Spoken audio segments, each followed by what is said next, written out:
You know, that question about the American dream is a fascinating one because it's used so much. You'll hear about it on NPR and other places. I think a lot of times people think, oh gosh, that's to do with can I buy a house or buy a station wagon? And I see the world through the eyes of a naturalist, so I don't think about that. Fortunately, I am able to have a house and a station wagon, so I can think about other things, I guess.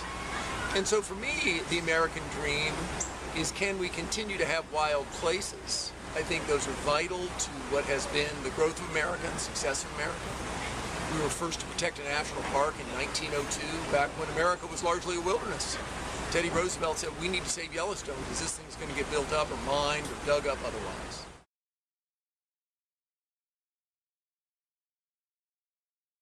I think the American dream really encompasses our love for wilderness, our love for the outdoors, our love for wildlife, wild places, our seeking adventure, our going forward, thinking about possibilities. And I'd say we don't want to live in a country that's paved over. As you know, today there are these super metropolises burgeoning throughout Asia, South Asia, Singapore, 25 towns in China with more than 25 million people in them. I don't think that's the American dream. I think having people have enough room, wildlife having enough room.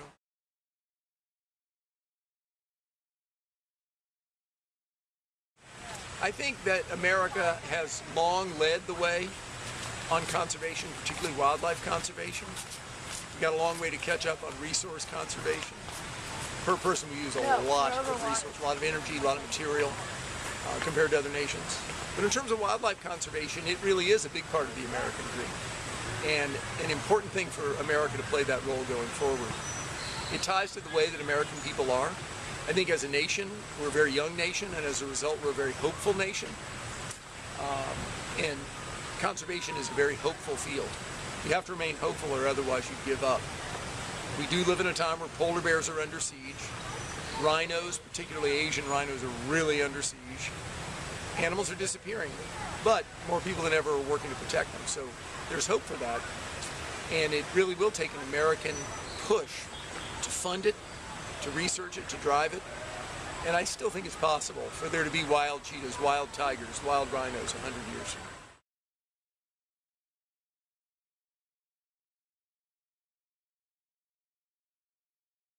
You know, I think anybody who's had a long career, as I have had, has a lot to look back on, and I've been fortunate to do a lot of things that I've been keenly interested in.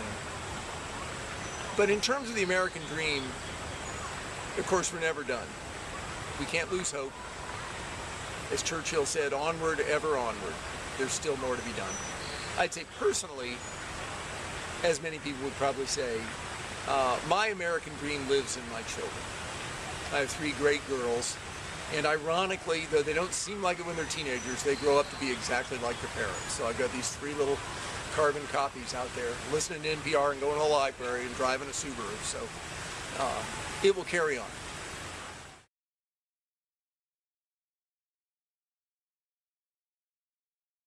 People do need to stay passionate and follow that passion. Don't give up.